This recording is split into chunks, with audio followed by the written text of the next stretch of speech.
see if it progresses to myopia. Yeah. I think that's a very good way of seeing if he's going to progress to myopia. My only question was, what about accommodative lag? In all the videos that you have put up and all the videos that you have spoken about accommodative lag in kids. So how do we assess accommodative lag? Is it NPA and NPC, or is it because kids generally have a very strong accommodative reserve, and the reason why we are using atropine is to reduce that accommodative spasm. No. Uh, I think that is where things have changed in last couple of decades. What has happened is that okay, so I will start with accommodative lag and we will talk about accommodative spasm. okay, So sir. what is accommodative lag? So when you are looking at a fixed distance, say when you are looking at 33 centimeters, uh, Okay, whenever you look at it, you need an accommodation of three diopters. okay, sir. This is basically based on 1 upon f is equal to d. Yes, sir. Yes, That is sir. that is how it should be. Don't touch my Now, but mobile. when you take a patient, and you try to measure how much they are accommodating, Hmm. I think, yes. So what you are doing is basically when you are trying to measure how much accommodation they are using, Okay. you would see that normally they will tend to have slightly less accommodation than what is needed.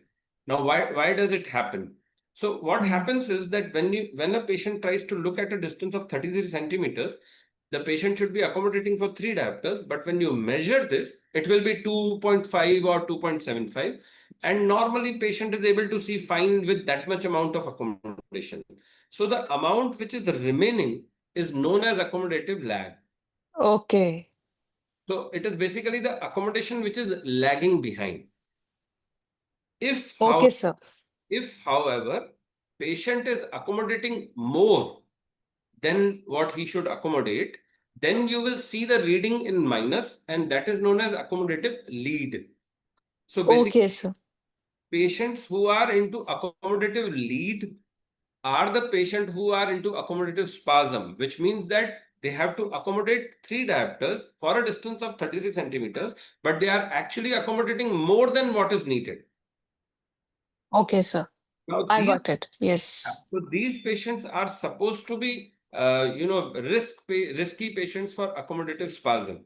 Now, typically, what as pediatric ophthalmologists, as pediatric optometrists, we are taught that because of this accommodative effort, it is axial elongation which is taking place. Yes, sir. And that is where they say that if accommodative lag is not there, probably atropine will not work. And if accommodative lag is very minimal, or if there is accommodative lead, which means that patient is over accommodating, that Hmm. atropine will be useful. Okay, sir. So Okay, what sir. we did was we used. So how do you measure accommodative? Measure. So what you do is you give the cycloplegic refraction to the patient, and patient is now undilated with his Hmm. prescription. He's wearing the prescription. You take the retinoscope. Now, this method, there are two methods. One, the method which you commonly use is known as MEM method, Hmm. monoocular estimation method. Okay, sir.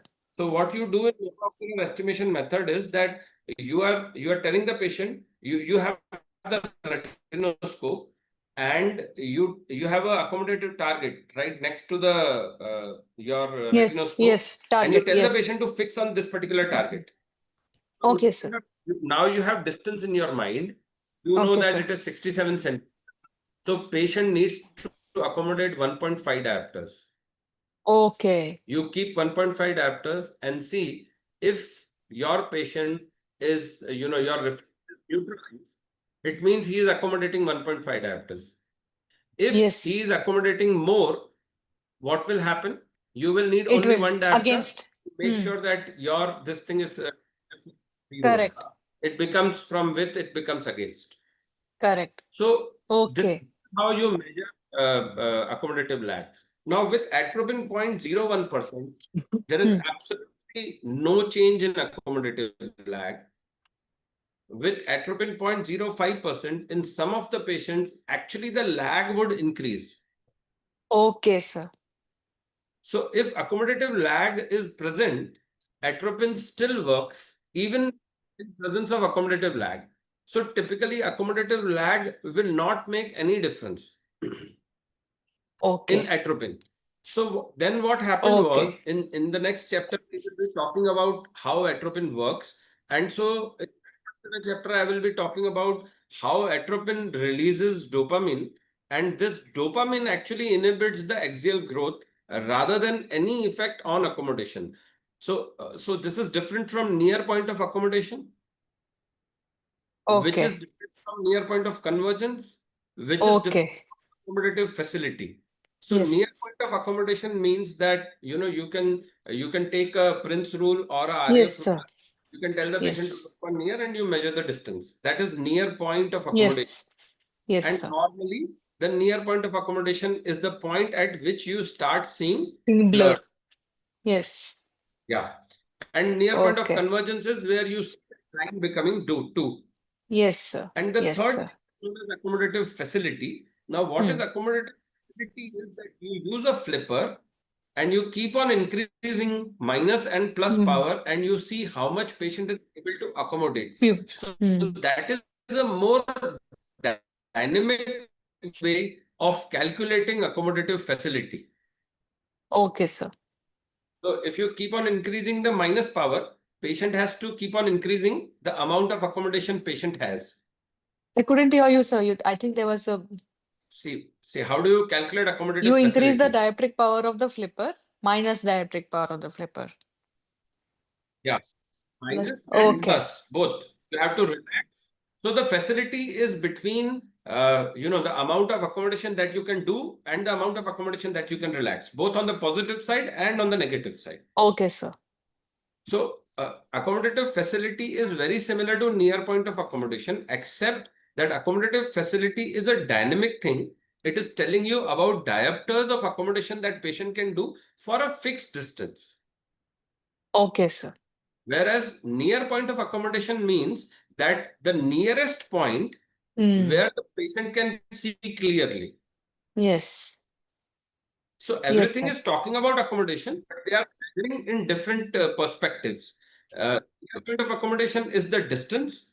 Hmm. Accommodative facility, the distance is fixed, but you are trying to measure the dioptric power.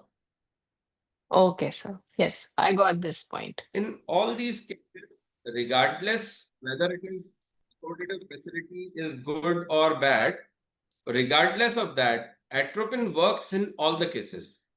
The article which I shared on Yes. pre-myopia Yes. was basically a scoring system. Nicer. I think I nicer So system. there is a scoring system. It, Ireland, Northern yes, Ireland. so it is North Ireland Children Examination Research Group. So that those people have devised a pre-myopia scoring system, and Yes. based on that scoring system, they have tried to devise what score is critical. Yes. I think zero is the So, least. yeah, 0 is the least, and they said that anything more than 4 Four. is very significant. Yes, sir. So you have a more So for Indian consecutive population, follow-ups. more than 4 means that this particular patient has a high risk and this particular patient would progress. And so we should try to start the treatment early in those patients, number one. Number two, we should keep them on a closer follow-up. Yes, sir. Yes, sir. I even like the myopia So control if chart you that you have, where you measure the axial length and the spherical equivalent and the AL upon CR ratio. I think I'll yes, try and incorporate that do to my AL upon study. CR ratio, and if the baseline AL upon CR ratio is more than 3.2, Okay. then it means that these particular patients would progress. There is a more chance that they would progress. So then, okay. Yes. Okay, so now let's say that you have told all these lectures that you have taken, and as the data says that if the dioptric power increases, let's say it's 2.5 as a starter, and then it progresses beyond zero point 0.5 minus zero point 0.5 diet was in less than 6 months, then we have to Hmm. start looking into factors of progression. So what's for the AL upon CR ratio? Is it Yes. supposed to be let's say it is 3 to start with, and then we want to have a follow-up and then start atropine. So do we start it at the same time, or do we wait for it to progress or the ratio to progress more beyond 3? In how many months do we want to see if it is progressing really? Duration of months to see if it, yes, it is progressing, the ratio is progressing. No, no. So,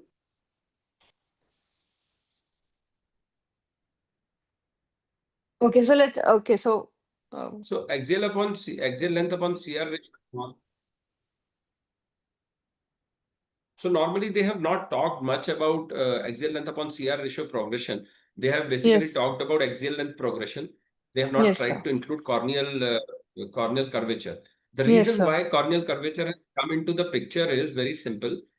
Because taking only axial length into consideration, what it does is that patients whose curvature. So if you see the essence of the study, a patient whose corneal curvature is say has a dioptric power of 47 or is rather very steep, normally these patients the axial length tries to compensate into these patients. Now what happens is that these patients may not actually progress, and that is why they have tried to take corneal radius into the consideration. So Okay, basically, AL upon CR ratio is taken as a single point risk factor and not actually about the progression of AL upon CR. Although because we are into research and I'm doing my PhD in myopia, we do take AL upon CR ratio as a progression factor also. Now, okay, currently, there is no data that axial length upon CR ratio progression is a sensitive indicator compared to axial length, because corneal ratio or corneal curvature yes. normally has to remain fixed. Hmm. So whatever axial length is progressing, the same amount of progression will be visible in the Corneal AL upon curvature. CR ratio. Okay, sir. I think you're doing a wonderful job by letting people know about AL upon Yeah, CR. because I had corneal no curvature idea remains about constant. AL Sir, may upon I CR ask ratio. a doubt? Sir, I'm Snehal here. Can I ask a doubt? So AL upon CR ratio in principle. Yeah, please go ahead. No, about this AL by CR ratio only. So Yes, we Doctor, please go ahead. can you hear me? Yes. So for this about this AL by CR Yes, ratio, sir. Yes, ma'am. Yes, ma'am. Please. when the patient comes for the first time, suppose he's a myope. So then, can you hear me? Am I Yes, ma'am, audible? we can hear you. Yeah, yeah. So now suppose the patient comes for the Yes, you first. are audible, madam. If the patient comes for the first time, please. Yes. And then we measure the axial length and the CR. We calculate the CR by ratio. So then that, and it is more than 3, as you have said in the lecture. So that itself is an indicator that this patient will be progressive, right? Yes. May progress. So this is your Yes. taking, So you are axial taking to length the upon single CR point. ratio. Yes, that is what You I was can, trying to tell, huh. that axial length upon CR ratio as a single point is an indicator that these patients might progress. So that is the reason AL upon CR ratio has been devised. So one more thing I wanted to ask. So all these things that we are doing, maybe atropine or hyperopic defocus glasses, we choose to give these treatments till they're 14. But let's say their presentation is only at 14 or 15, and we see that the last cycloplegic refraction that they did You was can 2 years still give. back. You can still You give. can. So what is the limit up to which really we can give atropine or Why there should DIMS? be a limit? Okay, I will tell you why there is a limit of 14 years. The limit of 14 years is because bulk of the studies in ATOM 1, ATOM 2, LAMP 1, 2, 3, 4, and bulk of the studies choose the patients between 5 to 15 years. And the reason why they take 5 to 15 years is because these are the patients who would actually be progressing. So in a Okay. study, if they take 15-year-old and they show that atropine is working in them, me and you may criticize that even otherwise 15-year-old is not going to progress. So what atropine is doing? So that is the reason they take those patients. Unfortunately, because there is no evidence that above 15 it works. Based on evidence-based medicine, people feel that above 15 it may not work. Why it will not work? There is no reason that it will not work. But they will not do the study in patients above 15 years of age, because normally above 15 years of age there are very few patients who will progress. Okay, sir. Okay, sir. I'll keep this in mind Yes. because the only factor where in my area that happens is people are a little hesitant to wear DIMS glasses because they feel it's a little costlier. So, what It is is your take on DIMS glasses and atropine? Let's say we do start atropine and we see that there is no improvement or they are progressing despite atropine. How early do you want to start DIMS glasses for these? As early as we will 3 months we will or? discuss DIMS, we will discuss HALT, and we will discuss atropine when we will discuss those chapters separately. So Okay, right okay, now sir. we will try to understand the concept of documentation, and we will try to understand what pre-myopia is and which patients you have to choose and which patients you have to do axial length even if they are not myopic. Okay, sir. Yes, that's absolutely a good idea. So That will, atropine okay. will come. Atropine, the lecture on atropine will be shared shortly. It's 1 hour, 10-minute lecture. It's a huge lecture. And Okay, even optical options for glasses is a very large lecture. And there is a separate talk okay, on ortho and red light therapy. So it is not that it, okay, and separate talk on combination therapy also. okay, sir. So we will take it in detail because I don't want that, we should try to take it like a CME on myopia. No, no, no. We have to understand one particular Understand them. topic and move further with that. Okay. Dr. Snehal, if there is any question.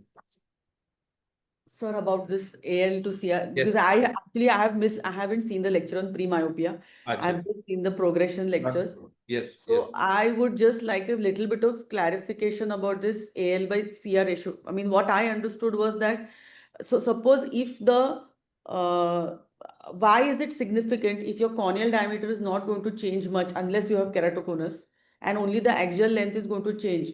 Then why is this AL by CR ratio more significant than only measuring the axial length? It's not very difficult to calculate, but just why? I mean, use. Okay, I will tell you. So what is happening here is that once you have only axial length in isolation, what happens is that there are few patients whose corneal curvature is actually steeper, and their axial length is not very axial length suppose is around 21.8, and it is the corneal curvature which is at 46 or 47 or maybe 48, and patient is myopic. The problem was that axial length as a single factor was not truly representative of myopia. So if you read the article by Sandra, there's a wonderful publication by recently in Indian population by Sandra from Arvind Coimbatore. But there are multiple articles even before that. And the reason why they did this study was because axial length, single factor, cannot tell you a lot about the distribution of myopia.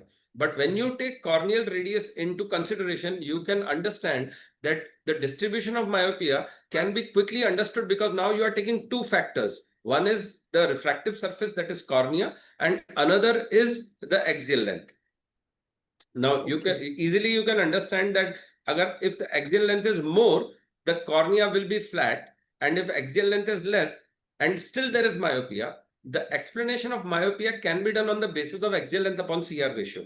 Now, which Okay. patients? So what they have also seen is that normally patients who are myopic, regardless what is the axial length upon CR ratio is easily able to explain it compared to only axial length. So there will be patients who are at a level of 22, but they are a myope of -6, and that is Yes. not being explained why they are only the axial length is only 22. So you have to take into consideration the corneal Okay. factor to explain that. See, whatever Okay. image is being so cornea and lens are the two refractile bodies, with cornea being the more important one than the lens. The power of the cornea is more than the lenticular power.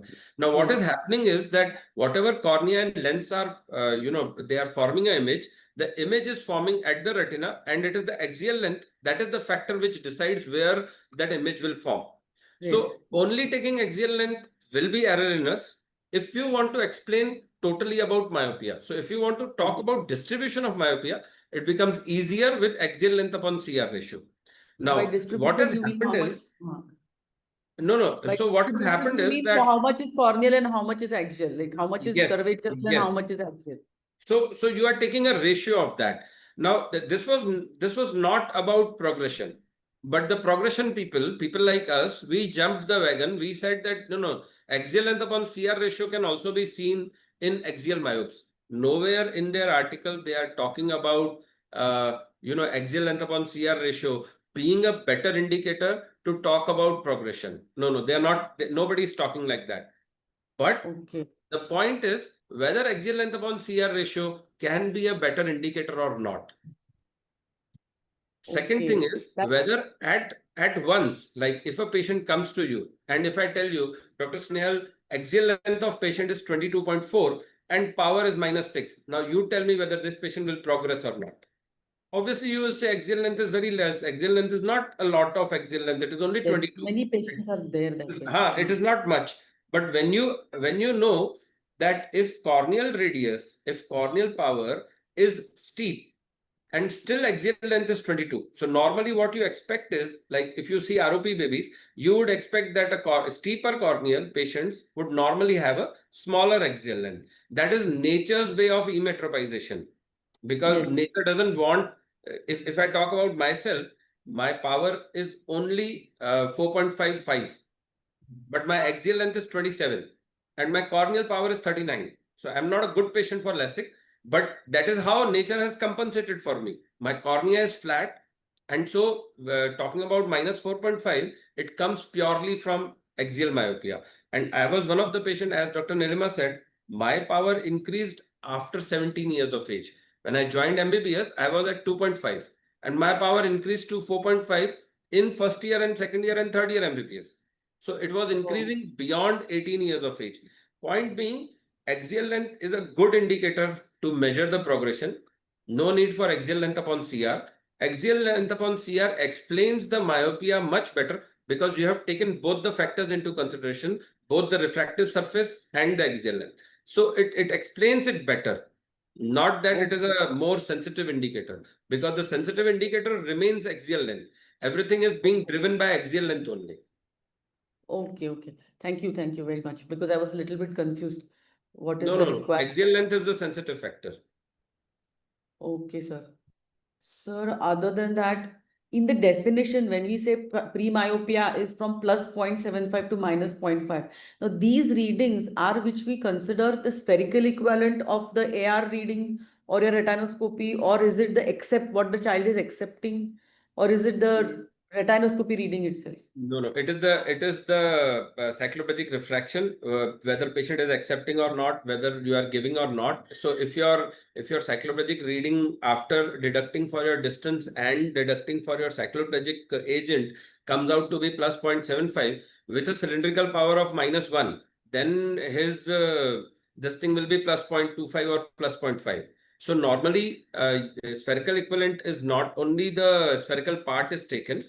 Otherwise, if you have plus 0.5 sphere and a cylinder of -4, then it becomes almost like -1.5 spherical equivalent. So that patient should be myopic. But no, it is only the spherical power, madam. Only the spherical power. Hyperopic reserve is purely the spherical power. Okay. So that will be suppose but that will be what the child is accepting after PMT, No. or will it be He will not retinoscopy accept. reading? He will not accept any plus. He will accept only 0 plus. No child is going to relax his accommodation. He may not accept it. That is what I am trying to tell you, that if you have a child, you know that he has plus 0.75 or plus 0.5. You know that there is a parental history. You know that he is usually glued to the screen, and you have a history that he was at +1 and came to plus 0.5 and is coming to 0. Yeah. These patients are pre-myopes. So you use retinoscopy or AR, sir? Sir, retinoscopy is done, cycloplegic You can use retinoscopy AR, madam. AR. You're using AR, You right? can use Any. you can use cycloplegic AR. Okay. But if you want to confirm, so normally what I try to do is, see, not what has happened is in the beginning of the practice, bulk of your work is with the retinoscope. But as the time goes on, you have a fair idea where your retinoscope comes with the cycloplegic AR. So if you want to confirm, so normally I don't shy away for using retinoscope, but I don't use it in all the patient because it hardly matters whether the hyperopic reserve is plus 0.75 or plus 1 or plus 0.5. So Okay. I will go more towards I will be more accustomed towards doing axial length in these patients so that I have a fair idea that his axial length is actually progressing. Okay. And I also try to see whether that axial length progression is correlating with their hyperopic reduction in hyperopic reserve or not. Okay. Okay. So I'll just clarify so that I know I've got my concept clear, is that we will do a cycloplegic AR or retinoscopy, whatever. If that reading after reduction, in cycloplegic AR, we won't reduce, the reduced reading will come. In cycloplegic AR, will we reduce for Yeah, the, that's fine. That's fine. But you have, no, in cycloplegic yeah, AR, it will be reduced for the distance. You have to remove it for the distance, whatever distance you need. so cycloplegic AR will be reduced for distance. So that reading we will take it as it is. And the retinoscopy reading we will reduce for the distance and for the drug. And then we will see whether it is coming plus in the plus. Then we will consider it as a pre-myo. Whatever our reading is, plus 0.7. Only if the patient is losing out on his plus power, there is a family history. This There's also should be on follow-up. This should be yes, on follow-up. yes. Of course. This has to be on follow-up. You can't Not a decide on the first time first reading. instance that he's a pre-myop or not. How many days No, follow? you have to follow them. So that will 6 be up. months. You have to wait for 6 months. Okay. I haven't seen the video, Yes. so I'm really sorry if I'm already asking questions which are there in the video. I'll go and see it No. again. So this we have discussed. We have also talked about what is the normative power according to International Myopia Institute for a particular age. Like for 8 years of age, for 10 years of age, if patient of 10 years of age is having zero hyperopic reserve, then he is a pre-myop. Okay.